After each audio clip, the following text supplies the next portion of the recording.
नमस्कार, श्री स्वामी समर्थ। आपल्या या यूट्यूब चॅनलमध्ये स्वागत आहे। आजचा दिवस तुमचा खूप खूप चांगला जावो ही स्वामी चरणी प्रार्थना।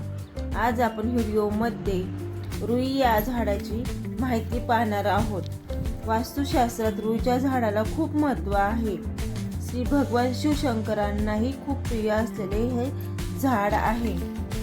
आज रुईच्या झाडाचे दोन प्रकार पडतात, एक श्यामरुई आणि दुसरी श्वेतरुई। आज आपण श्वेतरुई म्हणजेच पांढरी रुई हिची माहिती घेणार आहोत। श्यामरुई ही निळसर आणि जांभळ्या रंगाची असते आणि पांढरी रुई ही आपल्या घरासमोर लावलेली असते, कारण तिचे वेगळंच महत्त्व असतं। ती 12 ते 13 वर्षापूर्वी असलेलं एखादं जुनं झाड असेल तर त्या झाडामध्ये भगवान गणपती बाप्पांचे वास्तव्य असतो। आपल्याला ते गणेशांची प्रतिमा आपोआप बनलेली ही दिसते। रुईच्या झाडाच्या मुळापासून आपल्याला कसा धनलाभ होतो हे पाहूया।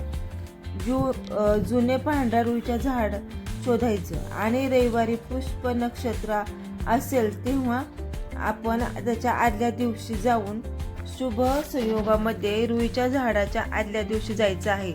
आणि आपल्या झाडाजवळ जाताना आपण घरातील एक चांगला शुद्ध तांब्या भरून पाण्याचा घेऊन जायचा, थोडी अक्षदा, फुलं आणि हळदी कुंकू घेऊन जायचं आणि त्या झाडापाशी जाऊन त्याला अर्पण करायचं, पाणी अर्पण करून हळदी कुंकू व्हायचे, अक्षदा व्हायची आणि मनापासून प्रार्थना करायची।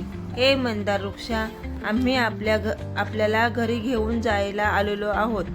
घरातील दारिद्र्य दुःख दूर करावे, तुम्ही आमच्या घरात प्रवेश करावा।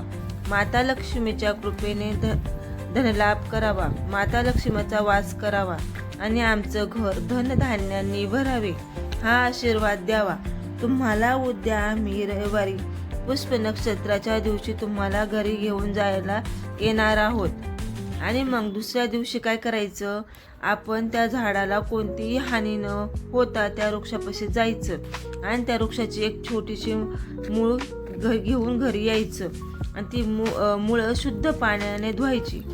तिला एका लाल कपड्यामध्ये ठेवून अगरबत्ती, धूप, अक्षदा व्हायच्या आणि तिला एका लाल कपड्यामध्ये बांधून आपल्या तिजोरीत ठेवायचे आणि त्यातलं एखादा मूळ काढून आपल्या तावीजमध्ये ठेवून उजव्या दंडावरही बांधावे, त्याने आपल्याला लाभ होतो।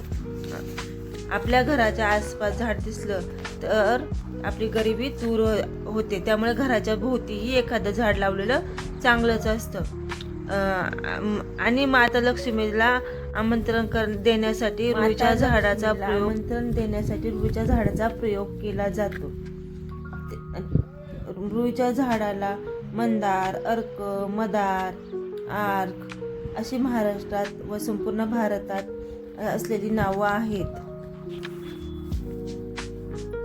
आपल्याला हा यूट्यूब चॅनल आवडला असेल तर लाईक आणि सबस्क्राईब करायला विसरू नका। धन्यवाद। श्री स्वामी समर्थ।